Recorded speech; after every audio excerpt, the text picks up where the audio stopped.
Hi, and welcome to The Regulated Mother. I'm your host, Afshan Tafler, nervous system resilience coach and mother of a hypersensitive, high-needs child. If you're raising a differently wired kid with PDA, autism, OCD, ADHD, or big emotional needs, this is a space for you. Here we talk about what most people don't, how it really feels, how your nervous system responds, and how to find your way back to calm, courage, and connection, even on the hardest days. You're not alone. Let's begin. Do you ever feel like your PDA child is controlling you? And I don't mean in a way that makes you question whether you understand PDA, because you do. You've learned what their nervous system needs to feel safer and function better. And you know autonomy matters, and you know that choice matters. So you're accommodating your child. You're doing more for your child. You're adjusting how you speak, how you move, how you show up for them. But deep down, something inside you is still struggling, because the more autonomy you give to your child, the more it can start to feel like you have no autonomy left. So they tell you when to get their food. They tell you where you can sit, right? When you can eat, when you can go to the bathroom. They can watch their screen, but you can't look at yours or theirs, right? And even though you understand intellectually that your child isn't trying to control you, your nervous system feels trapped, threatened, or on edge anyway. So in this episode, we're going to unpack why we can get so triggered when our child needs so much control over us, and how to support your child's need for autonomy and control without losing yourself in the process. If you've ever felt torn between doing what helps your child and needing to feel like you also have some control and sense of agency, I will help you make sense of that tension and give you some ways to lessen the triggering so that accommodating your child can feel easier. So let's begin. So, in the early days of understanding PDA for my son, something finally clicked. And I'm sure many of you can relate to this who have PDA kids. I remember reading about pathological demand avoidance and feeling that light bulb moment. This explains everything: his anxiety, his resistance, the way even subtle demands seem to send his nervous system into fight or flight. And for the first time, I didn't feel like I was failing as a parent. Okay. I felt like I had a map. I had words to describe what my son was experiencing. So I knew that I had to adopt a PDA informed approach. Okay. More autonomy, more choice, helping him feel more in control. And at first, it seemed to help. Okay. He could eat better again. He could sleep more. Some basic needs became more accessible. And then it morphed.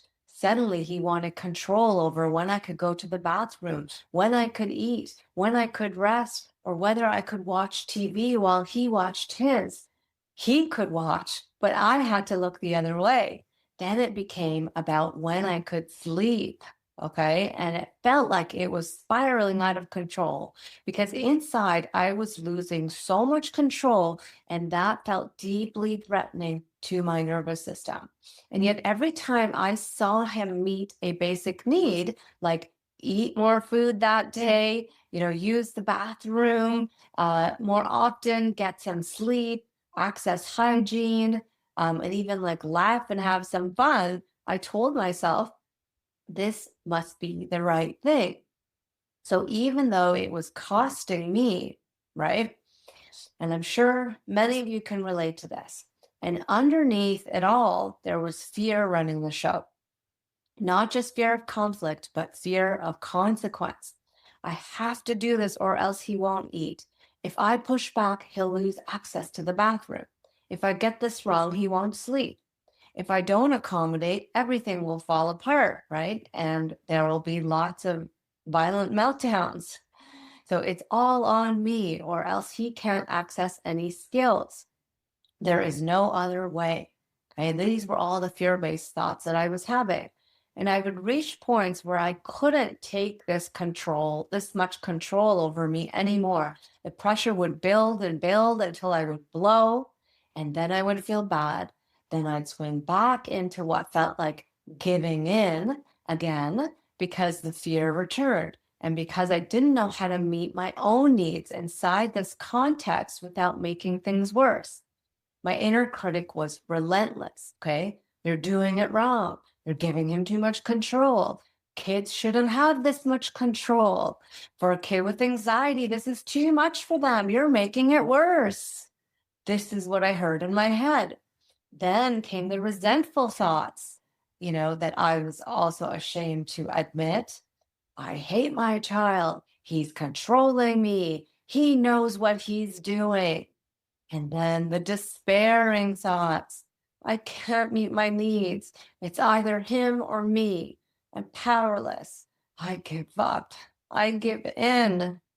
So the cycle continued, giving him everything while slowly collapsing inside, then exploding just to feel some power and agency again. So if you've lived some version of this, nothing is wrong with you, okay? Your nervous system is responding to an impossible bind. So let's understand what's really going on when a PDA child needs so much control. Okay. And most of you understand this, but I feel like I just need to explicitly name it here.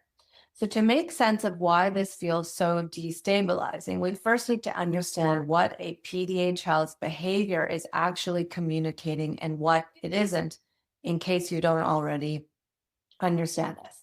So a PDA child's need for what looks like control or control over you, or control over everything in the environment, it's usually not about like dominance or manipulation or power over you or others. Okay. It can feel that way, but it's not about that. It's about autonomy as a nervous system safety need. Okay. Autonomy as a nervous system safety need. This is a fundamental truth. For a PDA nervous system, and even for all nervous systems, right? We all need autonomy to feel safe. But for a PDA nervous system, demands, even subtle ones, can register as threat, right? Autonomy is not a preference, it's protection. It's how the nervous system avoids panic, collapse, or rage. So when your child tries to control the environment or you or their siblings, their system is often saying, I need this much predictability and autonomy to feel safe enough to function. Okay, so understanding this doesn't make it easy, but it can help us stop personalizing something that was never intended. It wasn't an intention to harm you or others, right? Their behavior is not an intention to harm you or others. It's an automatic nervous system response to needing more predictability and autonomy to feel safe enough. And most parents I work with already know this in their heads. They understand their child isn't trying to control them, manipulate them, or cause harm. And yet, in the heated moments, their nervous system still reacts as if something dangerous is happening. So I name this here not as a demand to think differently, okay, but as inviting you into a reframe that we slowly work toward embodying so that our nervous systems don't stay locked in the threat response, to a deeper need that actually helps our PDA children function and survive, right? So, because even when we understand this, it doesn't mean that we're not profoundly affected by it, right? This feeling of being controlled. And this is where the real work begins, okay? In understanding what this dynamic activates inside us. So I want to help you to name these things and make it explicit so that you can really get why you're being triggered when you start to really accommodate your child and their need for autonomy and control. So we understand what's happening for the child and we name that, right? Without minimizing it. And we're going to name why this dynamic, what it activates in us parents so that we can work with it and we can lessen the triggering. Okay. So number one reason why we get triggered is conditioning, right? And the conditioning is this belief that parents should be in control. So I think most of you understand what I'm saying when I say conditioning. Conditionings are conditioning and programming. It's all of the things that we learned growing up in an era of patriarchy and behaviorism, and everything we see out there about even in like gentle parenting approaches, and even in the attachment world, that the parent should have more of the dominance and be in control. Okay. And instinctually in our own like wiring as a human, right? We also believe that it comes from our own wiring that we have control over the children because we know how to provide for them and give to them. And so this is deep. Okay. So this is deep on so many levels. And even parents who consciously reject authoritarian parenting still carry deep conditioning that says parents should lead, children should comply, and allowing a child this much control means you're failing. Okay. And this conditioning lives in the nervous system, not just the mind. And when it's activated, inner criticism and shame often follow immediately, right? I'm doing this wrong. I'm letting things out of hand. I shouldn't be allowing this. Okay, that shame adds another layer of dysregulation on top of an already stressed system. So it's important to really become aware of this conditioning because it's often unconscious and it's often running the show in the background and getting triggered. Okay, the second triggering is what I'm calling autonomy collision. It's when two nervous systems, and especially two sensitive nervous systems, need to feel in control to feel safe. Okay, so here's a critical truth that often gets missed. Many parents of PDA children also have sensitive nervous systems that need a strong sense of autonomy and control in order to feel safe. Now, look, let's just name the truth here first. At the most basic level, all nervous systems need choice and autonomy and self direction. Okay, autonomy is a biological requirement for feeling regulated and safe in life. It's not a preference or a personality trait or like, oh, like you're just you're so controlling, you need so much control as part of your personality. It's a strategy for a sensitive nervous system that makes a lot of sense. So people with more sensitive nervous systems, um, the need is even stronger, okay? Because safety is often created by having a high degree of control over one's external world, right? How things are done, when they happen, how much stimulation there is, and what is predictable. So, this is often because sensitive nervous systems have a more intense inner world with more sensory overload, more emotions, more feeling a lot, feeling so much of everything. So you're teetering on overwhelm a lot more. So then the strategy becomes to use control, right? Creating control in the outside world becomes the adaptive survival pattern. So just take a moment to see if you recognize that in yourself. If you grew up learning, right, that control was how you stayed regulated by being, let's say, by being hyper responsible, right, compliant, prepared, careful, self contained, then losing control now doesn't just feel uncomfortable, it feels threatening to your nervous system. So when you parent a child whose nervous system also requires a high degree of autonomy and who meets your demands with resistance or panic or rage, then your system may register this as danger. Okay, this makes sense. And it's not because you want to control your child and not because your nervous system is losing. It's not because you want to control your child, but it's because your nervous system is losing the conditions it needs to stay regulated, right? These are our adaptive patterns. And when we can't like hold on to them, our nervous system starts to get really threatened. And this is often when parents find themselves swinging into like shutdown or collapse, burnout, let's say, freezing or giving up, defensive rage comes out, or panic. Okay, so the other thing is if you notice PDA like traits in yourself, and I'm one of those people, like I've never in my life liked it when I felt like someone was trying to control me. I don't think anyone likes it, but I've had an especially strong reaction to it. Well, this collision can feel even more intense.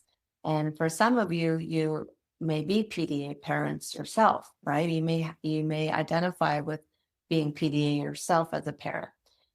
Well, then your child's need for autonomy can land in your body as a constant demand. So, one that leaves no room for your own need for choice. And this is an incredibly hard predicament to be in. Okay. It's not a failure of intention or compassion, it's biology taking over when two nervous systems both need autonomy in the same space, and there doesn't yet feel like there's enough room for both. That's like a rock and a hard place to be. Okay, so number three triggering is this loss of agency, right? When it feels like I have no choice. So let me explain this because this is different from autonomy, and it's often the deepest trigger. Okay, so autonomy is about self-direction. Agency is the felt sense that I have options and I'm not trapped, right? I have options, I have choice. So many parents don't feel like they're choosing this accommodation approach and allowing more control because it's a really good choice. They feel like, oh, this is what I have to do. Okay, so just notice in your system, does it feel like a have to for you? Okay, and identify that first. Does it feel like I have to? I have to accommodate? Because it makes sense, right? Like when your child can't eat or sleep or toilet or access hygiene or learning or is constantly melting down and can't handle being around others, then fear enters the picture. Okay, if I don't do this, he won't eat. If I get this wrong, he won't sleep. If I push back, they have violent outbursts or everything collapses. Okay, so this creates a sense of entrapment. I'm trapped, right? And entrapment is one of the strongest activators of fight, flight, freeze, and shutdown.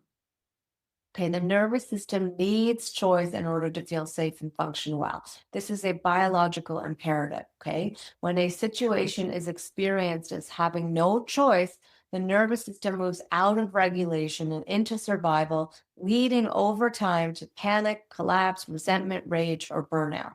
So let's identify this. Okay, does it feel like I'm accommodating because I have no other choice? And we want to shift and change that. Okay, so number four reason that you get so triggered when you adopt an accommodation approach and giving your child more control is that trauma gets triggered, right? Especially trauma of being controlled or silenced yourself. Okay, this happens a lot to us as a child, and this is so important to really become aware of this. So I often tell my clients and students that much of we react to today is rooted not in the present moment, but in past trauma and relational wounds from childhood. So if you grew up having to suppress your needs, emotions, or impulses in order to stay connected, safe, loved, or approved of, then parenting a PDA child can reopen those old wounds. Okay, so situations like this can reactivate deeply embedded beliefs, beliefs that taught your nervous system that it wasn't safe to be who you truly are. Okay, so this is a deep, painful wound. Your body remembers not being allowed to say no or have a boundary. So think about how much as kids we experience that, right? No is not good. Anger is not good, right? Like expressing our true expression of something is not good. Not being allowed to rest or give yourself what you truly needed, right? You may have been called lazy, or your parents said that you have to be, efficient or do more in order to be like a loved or accepted, instead of like really listening to what your true needs are and give and allow yourself rest, when you truly needed it. Not being allowed to be yourself or express your true feelings and impulses. Okay. So even if those feelings were, quote unquote, more negative, there are really no negative feelings, but sort of like more challenging expressions of emotions for others, then, and though that was our truth, um, and that got shut down, right? In these moments with our kids, that all of these wounds get activated.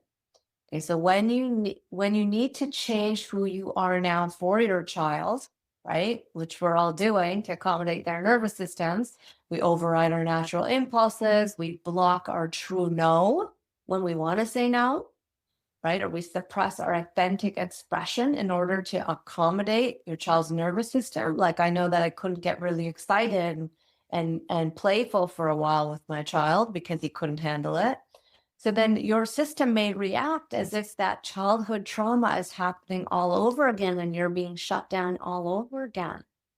So even when you understand intellectually that this situation with your child is different, your body may not experience it in that way. The past compounds the present moment and intensifies the emotional charge, making it much harder to stay regulated, grounded, and able to see your child with the clarity and compassion that you genuinely want to bring. Okay, number 5 reason for triggering is this feeling of my needs don't matter.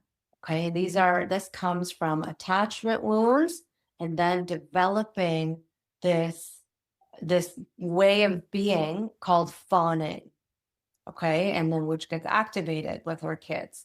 Fawning or people pleasing, okay, fawning, appeasing, or people pleasing.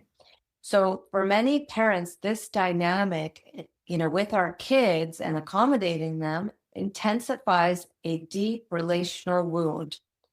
It's that other people's needs matter more than mine. So just take that in for a moment. Other people's needs matter more than mine.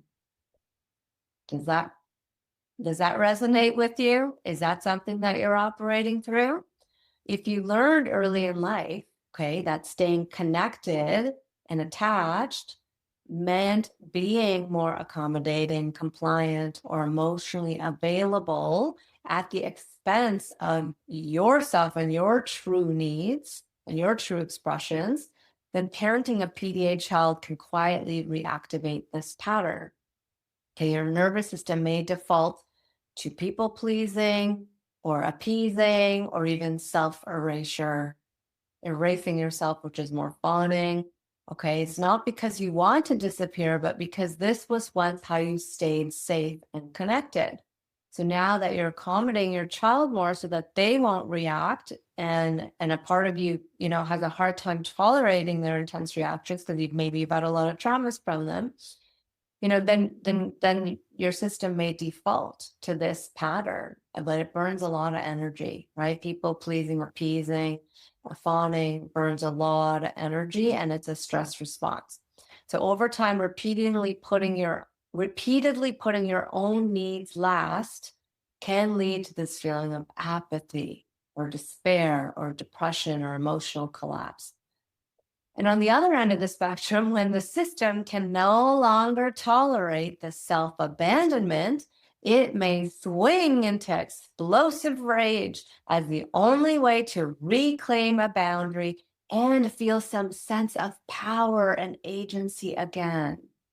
Okay, this is what the system does. It tries to balance out, right? On the one end, you have the extreme people pleasing, giving up of yourself, and on the other end, then to try and not saying your no, not following your true impulse, and then on the other end, you have the rage that comes out to be able to finally feel some power and agency again, and the system's trying to balance itself out, although it's doing it in extreme ways. Okay, so both responses are not character flaws. They are nervous system adaptations to prolonged loss of agency and unmet attachment needs. Okay, number 6 reason for triggering is this identity erosion and self-betrayal. Okay, so when you repeatedly override your own body impulses and needs, something deeper can happen over time. And you may begin to feel like, I'm disappearing. I don't recognize myself anymore. I'm betraying myself just to get through the day. Okay, so this is related to number 4 and 5, but it's important to understand this as this common feeling that I hear from so many mothers. I'm disappearing. I'm a shell of a human. I don't recognize myself anymore. I've lost myself. And this isn't just about burnout or exhaustion. It's a rupture in your relationship with yourself, created by having to consistently abandon your own signals and boundaries and truth in order to survive the parenting context that we're in. Okay. Well, this is a tough one. Okay. And number 7, the last one, the last reason here, number 7 of why you get so triggered when your child, needs a lot of control over you or the environment, is that there is fear rooted in your child's past dysregulation, harm, or self-harm.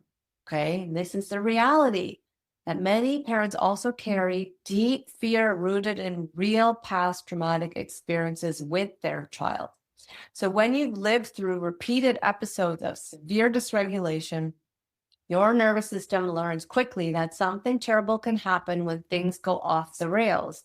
So when your child shows this intense need for control, it may feel safer to give in than to risk what you've already survived again, right? So parents often fear re-experiencing severe and prolonged dysregulation, right? In the past, their child engaging in self-harm when overwhelmed or when things are too much, harm towards you or others, or especially siblings, and then terrifying escalations involving violence or destruction of property. Okay, so when this history is present, your nervous system may be holding a belief like, if I don't do this, or if I don't do this perfectly, something terrible could happen. And that level of responsibility is overwhelming. Okay. It shapes every decision you make, how you speak, how you move, what you allow, what you suppress. Okay. It can leave you walking on eggshells, giving up your own needs and autonomy in an attempt to maintain some level of external safety when the internal sense of safety feels almost non existent. Okay, so this is an overreaction. It's a nervous system trying to prevent a repeat of real danger. Okay, and this is where some trauma reprocessing can help, right? Of going back to those, working with a trained therapist or practitioner who really understands how to release all that trauma from your system from the past so that then now you can accommodate without the fear. Okay. So let's get into how to lessen triggering while still supporting autonomy for your PDA child. Okay, so how to lessen the triggering in yourself. And this is not about like choosing your child over yourself or choosing yourself over your child. It's about finding ways to support autonomy without losing yourselves, and about gradually bringing choice and agency back online for your nervous system so that you can keep going. So below are some ways to help lessen the triggering and help your nervous system feel more choice, autonomy, and balance, even while your child still needs a high level of accommodation. Okay, so number 1 is reframing the word control. Yeah, this is a big one. So for many parents, the word control itself is deeply activated. So this is like a loaded word, right? Loaded with so much conditioning, and loaded because how many people have told you in your life, you need to have more control over your child, right? Doctors, therapists, grandparents, extended family members. You've heard it from everywhere, and you know what I'm talking about. So for many parents, the word control is deeply activated, and it can immediately signal domination, threat, or being overridden and trigger old conditioning and programming, which then sends the nervous system into defense. So reframing this word matters because meaning really shapes how the nervous system interprets what's happening. So instead of thinking in terms of, okay, this child is having control over me, these reframes describe what is actually happening in the child's nervous system in more concrete ways, right? So instead of like, they're trying to control me and I don't have enough control over my child, here are some concrete reframes that I invite you to try and embody and really take in. My child is trying to reduce uncertainty in his body. So instead of controlling, right, my child's being controlling, my child is trying to reduce uncertainty in his body. Or this behavior is about needing predictability, not power. Okay, this behavior is about needing predictability, not power. Or he needs to organize the environment to stay regulated, right? Instead of he's controlling everything around him, instead of, and including his siblings, no, he needs to organize the environment to stay regulated. And this is his way of preventing overwhelm, not trying to dominate me, right? So this is his way of preventing overwhelm, or her way. What looks like control is her nervous system asking for more safety cues, right? So it is, and that's the truth. That is the truth from a nervous system perspective, not from a behaviorism perspective, but from a nervous system perspective. Okay. And then if your system reacts strongly to the word control, you can also mentally replace the word control with structure or predictability or environmental safety or reducing unknowns. Okay. Use the language that helps your body feel less threatened and that doesn't trigger your conditioning. Reframing control in this way doesn't mean ignoring the impact it has on you. It simply means helping your nervous system to stop interpreting the behavior as a personal or relational threat so that you can respond with more clarity rather than defense. Okay, number 2 of lessening the triggering is meeting your needs in small, real ways.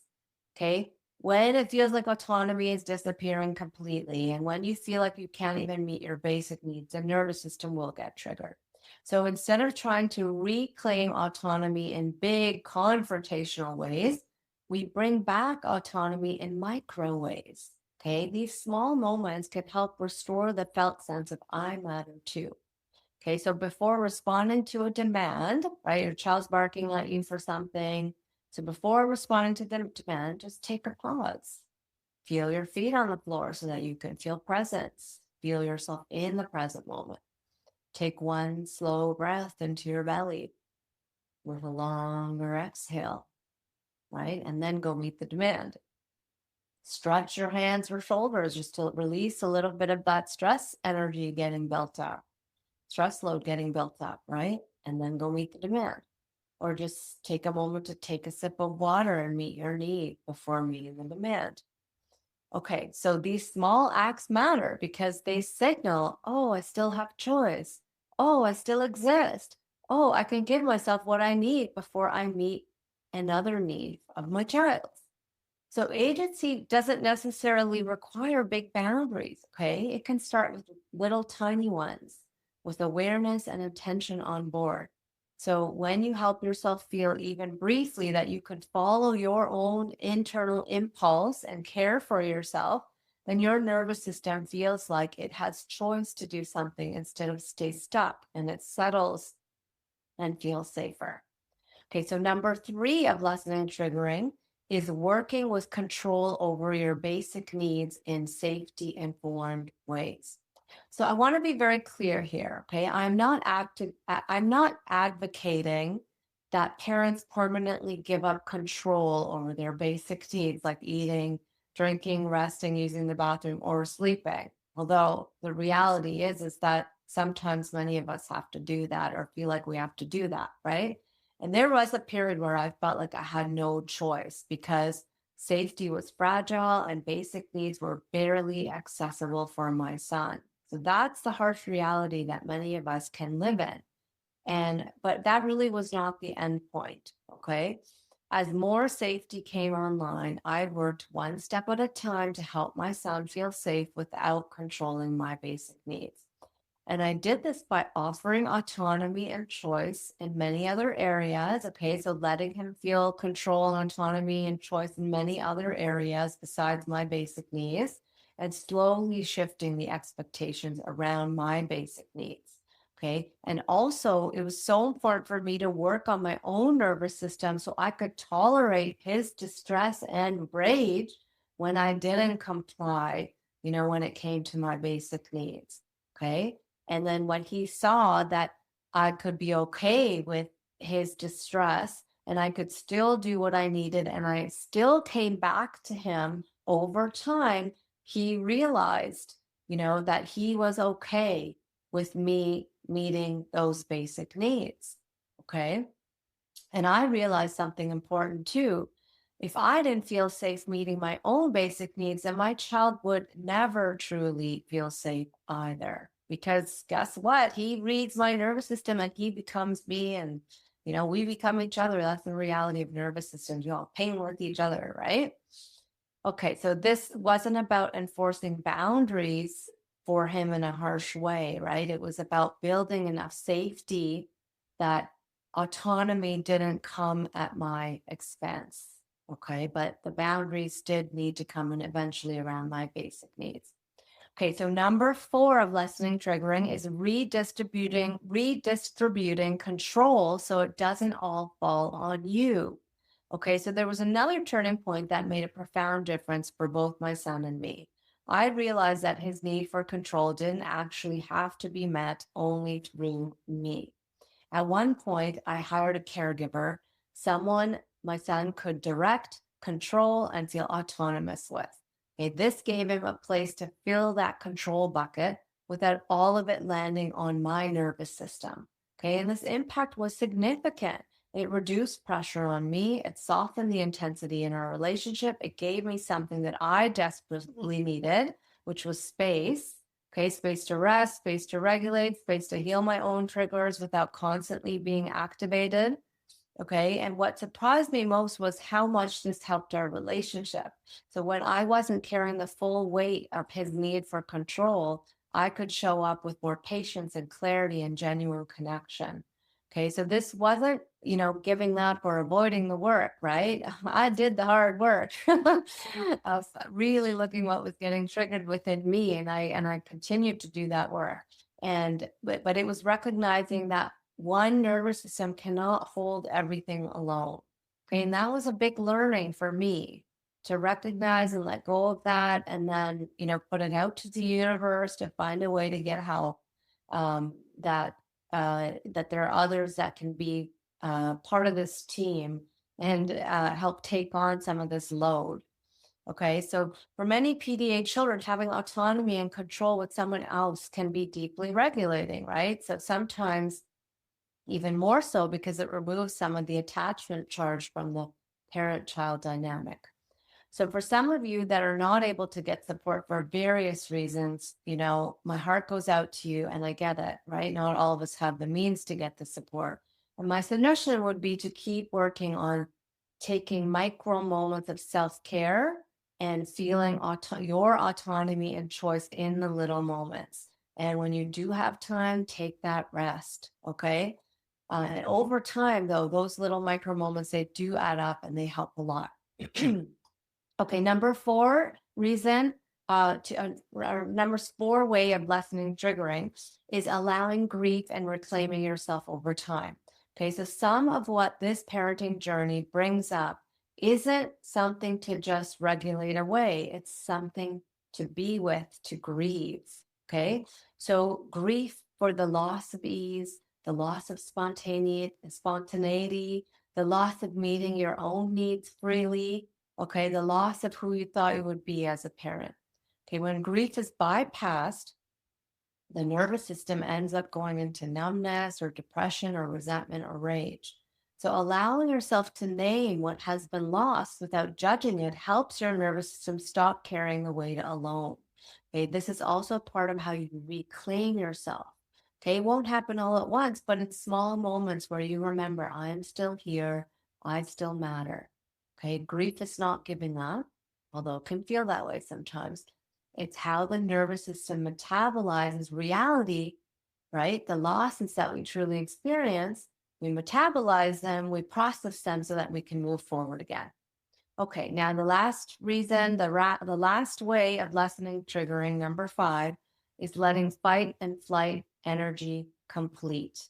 Okay, so this is so important. Every time you feel an impulse to say no, that's fight energy.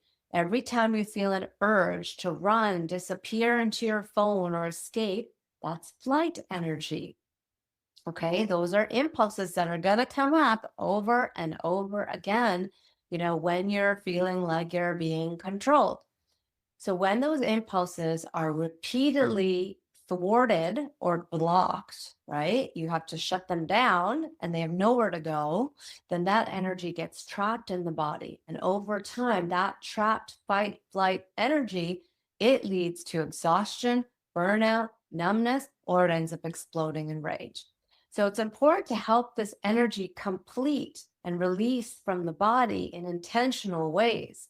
So when you're alone or you take a mini bathroom break and you're feeling all this like anger and resentment because you couldn't say no and you're feeling trapped, okay, feel into that energy and feel what does it want to do, right? And with safety on board, always keeping yourself in the present moment and feeling your feet on the floor, feeling yourself in the present moment. Push your arms outward like you're pushing a big boulder in front of you, because this can help you feel like you can say no or get some space, okay? Or growl to get the trapped anger out, like, these are our like natural animal instincts that we have to protect ourselves that get thwarted and blocked and then later come out as rage. So we want to get this out safely, right? Or say no, like no, while doing a push away with your arms, right? Or stomp your feet to get some of that angry energy out. Imagine that anger energy leaving your body, okay? Or press against a wall, doing a push up against a wall, or just do a whole body shake off to release all that trapped energy. Okay, and after you do one of these movements, let your system come fully back down to relax and let yourself feel the safety of the present moment. Okay, these actions help release what your body couldn't do in the moment with your child when it had that impulse to fight, right? And then this helps restore a sense of agency and completion, and your body then can go back into regulation and rest. Okay, so all of this work that we're doing, okay, it's really an opening into helping yourself develop more choice, more power, and more freedom from the inside out. Okay, so this is another shift that can happen here as you work with your own triggering and give yourself a felt sense of choice and agency in a situation that feels like it's so controlling over you. Okay. And it really comes from changing how you see what's happening. Okay. So when we continue to see our child's need for control as a threat, a problem, or something that's taking something from us, our nervous system stays locked in defense. But when we slowly and gently begin to see that need as a communication of safety, right? Our child's need for control is as a communication of safety, then something begins to soften inside.